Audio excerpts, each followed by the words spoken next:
اور غیروں سے تو چھوڑیے اپنے بچوں سے بھی عزت چاہتے ہیں تو آپ کو اپنے بچوں کو عزت دینی ہوگی، اور اس میں منیمم چیز یہ ہے کہ کبھی بھول کر کے بھی اپنے بچوں پر شاؤٹ مت کیجیے، سوائے اس کے کہ سیفٹی کا معاملہ ہو، بہت خطرناک سیفٹی کا معاملہ ہو، اور اس میں اسلامی تربیت کے اسٹیپس ہیں۔ ابھی ہمارے پاس وہ وقت نہیں ہے کہ اس ڈیٹیل میں ہم جائیں، کبھی اگر موقع ہوگا تو اس پر ہم انشاءاللہ ڈیٹیل میں ایک ٹاپک ہے باضابطہ جس پر بات کرنے کی ضرورت ہے اور مسلمانوں کو سمجھانے کی ضرورت ہے، اور اس سلسلے میں ہمارے معاشرے میں بڑی کمیاں ہیں، اس پر ڈیٹیل وے میں معاشرے کے اندر سدھار لانے کی ضرورت ہے، اور اس کے لیے منظم طریقے سے کام کرنے کی ضرورت ہے۔ اسی طریقے سے تیسری چیز جو ہمیں دھیان میں رکھنی ہے وہ یہ کہ اگر کبھی اسکول میں یا کبھی سوسائٹی میں یا آپ کے خاندان میں آپ کے بچے کو کسی کی طرف سے ہرٹ ہو تو اس کو ایشو مت بنا لیجیے۔ کبھی کیا ہوتا ہے کہ بچہ کے کہتا ہے مما مجھے فلاں بچے نے گالی دے دی، مجھے فلاں نے مارا، مجھے فلاں ٹیچر نے تو اس طریقے سے میرے اوپر ایسا برس گئے۔ اس طرح کی چیزیں یہ کمپلین کی مینٹلٹی کو ڈیولپ کرتی ہیں۔ اگر آپ چاہتے ہیں کہ آپ کا بچہ کامیاب ہو اور جیسے ہی وہ کوئی شکایت لے کر کے آئے کہ مما فلاں بچے نے مارا، فلاں ٹیچر نے میرے ساتھ اچھا نہیں کیا، اس بچے کے ساتھ اچھا کیا، مجھے کم نمبر دیا، اس کو زیادہ نمبر دیا، اس طرح کی کوئی بات کرے تو یہ سمجھیے کہ آپ کے بچے میں ایک بیماری پیدا ہو رہی ہے۔ اس بیماری کا نام ہے کمپلین کرنے کی بیماری، اور یہ بیماری کمزور لوگوں میں پیدا ہوتی ہے، یا جس مضبوط میں بھی پیدا ہوتی ہے اسے کمزور بنا دیتی ہے۔ تو آپ کو کرنا یہ ہے کہ جیسے ہی آپ کا بچہ اس بات کی شکایت کرے سب سے پہلے اسے روکے، بیٹے ہمارے سامنے آپ کسی کی شکایت نہ کریں گے، آپ کو کوئی پرابلم ہو وہیں پر اس کو ٹیچر کو آپ کو کہہ دینا تھا میم میرے ساتھ ایسا نہ کریں، جس ساتھی نے آپ کو مارا اس کو کہہ دیتے مجھے مت مارو، یا آپ اس کے پاس نہ بیٹھے دوسرے بچے کے پاس بیٹھے، کوئی بھی کمپلین کی بات ہو اس کو وہیں پر اینڈ کر دیں۔ اور اگر یہ کہے بچہ کہ مما اس نے مجھے ہرٹ کیا ہے، مجھے صدمہ پہنچا، مجھے تکلیف پہنچی، تو آپ ایسی بات کہیں کہ اس بچے کے دل میں جو ہرٹ پہنچا ہے وہ ختم بھی ہو جائے، اور اس کے ریزن کو دیکھیے کہ آپ کے بچے کو ہرٹ کیوں پہنچا، کیا آپ کے بچے نے بھی کچھ ایسا کیا جس نے ہرٹ پہنچایا دوسرے کو، پھر اس نے ہرٹ پہنچایا۔ کیونکہ ہرٹ پہنچانے کا دنیا کا یہ اصول ہے کہ آپ کسی کو ہرٹ پہنچائیں گے وہ آپ کو ہرٹ پہنچائے گا، نمبر 1۔ دوسرا اصول یہ ہے کہ یا تو کوئی بیمار مرض کا انسان ہوگا جو مینٹلی ڈیزیز ہوگا، یا کوئی بچہ ایسا ہے جو مینٹلی ال ہے، مینٹلی سیک ہے، یا کوئی انسان ایسا ہے جو مینٹلی سیک ہے، وہی آپ کو بغیر ہرٹ پہنچائے۔ تو اگر کوئی مینٹلی سیک آدمی نے آپ کو ہرٹ پہنچایا تو آپ یہ سمجھیے وہ تو بیمار ہے، اس کو سائیکیٹرسٹ کے پاس، دماغی ڈاکٹر کے پاس جانے کی ضرورت ہے۔ بیٹا وہ بیمار آدمی ہے، بیمار بچہ ہے، اس کی چکر میں مت پڑنا، اس سے الگ بیٹھ جانا، تم خوش رہو گے تو اس کے دل سے ہرٹ نکل جائے گا۔ یا اگر آپ کے بچے نے ہرٹ پہنچایا تھا، اس کے جواب میں ہرٹ اس نے پہنچایا، تو آپ اس کو بتائیں کہ تمہیں بھی یہ نہیں کرنا تھا، تم یہ نہیں کرتے تو تمہارے ساتھ ایسا نہیں ہوتا۔ تو اسی طریقے سے جو ہے نا آپ کے بچے کے ایک بڑے مسئلے سے آپ اپنے بچے کے تئیں رک جائیں گے۔ اور چوتھی بات یہ ہے کہ آپ اپنے بچوں کو یہ سکھائیے کہ کبھی بھی کوئی غلط کمنٹ کسی بچے پر پاس نہ کرے۔ یہ چیزیں بھی اسکولوں میں یا انسٹیٹیوشنز میں دیکھنے میں آتی ہیں۔ ہر گارجین اگر اپنے بچے کو روک لے گا تو انسٹیٹیوشن کا ماحول سدھر جائے گا۔ اور پانچویں چیز یہ ہے کہ آپ اپنے بچے کو یہ سکھائیے کہ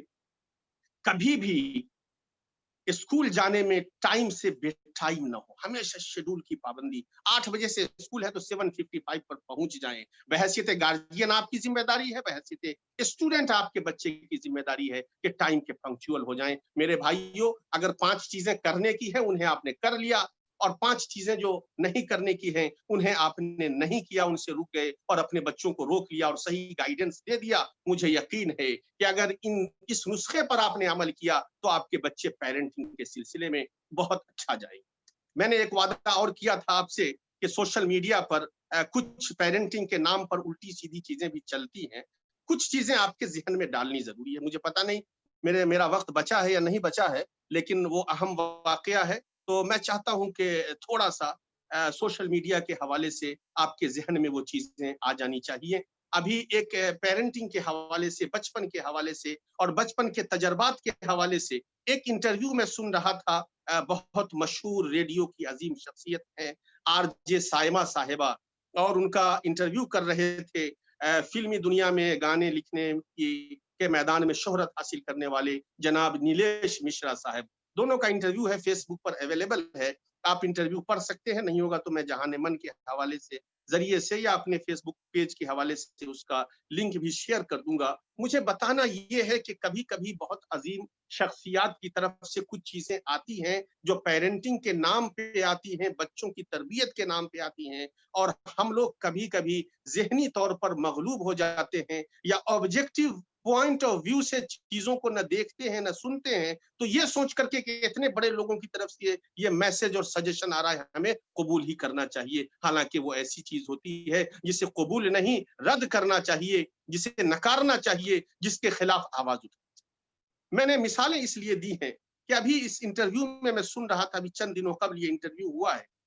نیلیش مشرا صاحب نے اپنی بچی کا حوالہ دیا کہ لکھنؤ کے بہت مایاناز اسکول میں ان کی بچی پڑھ رہی تھی، اور ٹیچر نے کہا کہ زراف کا ڈرائنگ بنا کر کے لاؤ، اور یہ بچی کلر میں بنا کر کے لے گئی. ٹیچر نے ڈیمانڈ کیا تھا 1 کلر میں بنا کر کے لانا ہے. اس کے اوپر ٹیچر نے ریمارک لکھا کہ اٹ واز ریکویسٹڈ دیٹ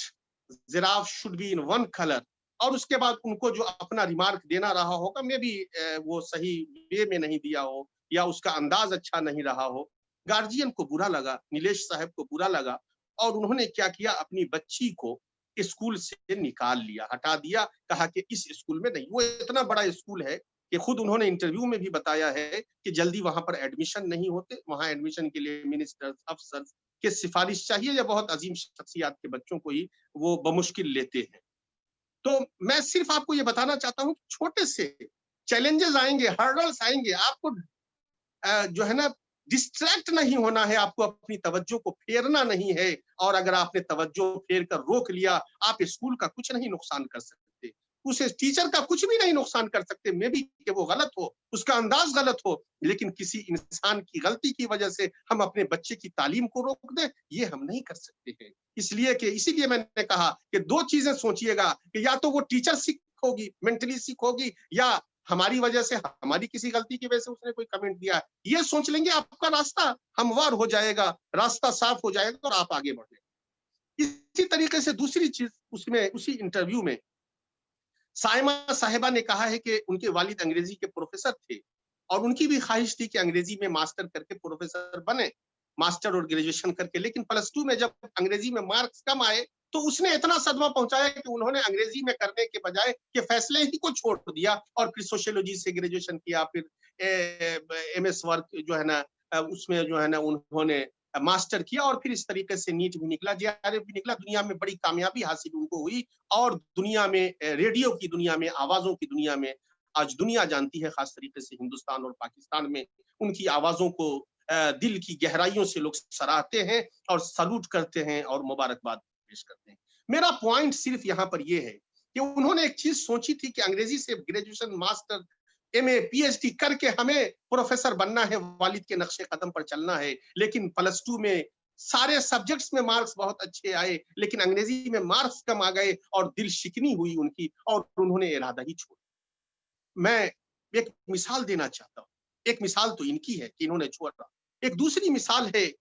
مصر کی آئرن لیڈی جس کا نام ہے سیدہ امینہ سعید، جو انتقال کر چکی ہیں. لیکن سیدہ امینہ سعید کے بارے میں کہا جاتا ہے جن شخصیات کے تجربات کو دنیا پڑھتی ہے، جانتی ہے اور سیکھتی ہے، اس میں سے اس آئرن لیڈی کا نام ہے سیدہ امینہ سعید. انہوں نے بھی اپنی زندگی کے تاثرات لکھے ہیں. کبھی موقع ملے تو اس کو پڑھیے گا، اور ان لوگوں کو پڑھیے گا، ویسٹ کے ہوں یا ایسٹ کے. انہوں نے جو اپنی زندگی کے تجربات لکھے ہیں، اس میں کس طریقے سے حوصلہ کے ساتھ اور چیلنجز کا مقابلہ کر کے آگے بڑھنے کی تعلیم ہے اور سبق ہے. ان سے سیکھیے. ایسے سوشل میڈیا کے تھوڑے پڑھے لکھے سطحی لوگوں سے مت سیکھیے جو آپ کے حوصلے کو توڑنے کی باتیں کرتے ہیں یا آپ کو پیچھے ہٹنے کی باتیں کرتے ہیں. ان لوگوں سے سیکھیے جن لوگوں نے دنیا کو ایک پیغام دیا ہے. میں نے ان کا نام اس لیے لیا کہ سید امینہ سعید مصر کی وہ لیڈی ہیں جنہوں نے انگلش لٹریچر میں پہلی لیڈی ہیں جنہوں نے گریجویشن اور ماسٹر اور PhD تک کری، اور پہلی لیڈی ہیں جنہوں نے مصر کے اندر جب یونیورسٹیز میں بچیوں کو کھیلنے سے منع کیا جاتا تھا، یہ تقریباً 1925 کے آس پاس کی بات ہے، اس وقت انہوں نے ٹینس کھیل کر دکھا کر کے جرأت کا اظہار کیا تھا. تلوار بازی بچے کرتے تھے، بچیوں کو منع ہوتا تھا. انہوں نے کہا نہیں، بچی ہونے کے باوجود بھی ہمیں یہ حق حاصل ہے، میں کیوں نہیں کر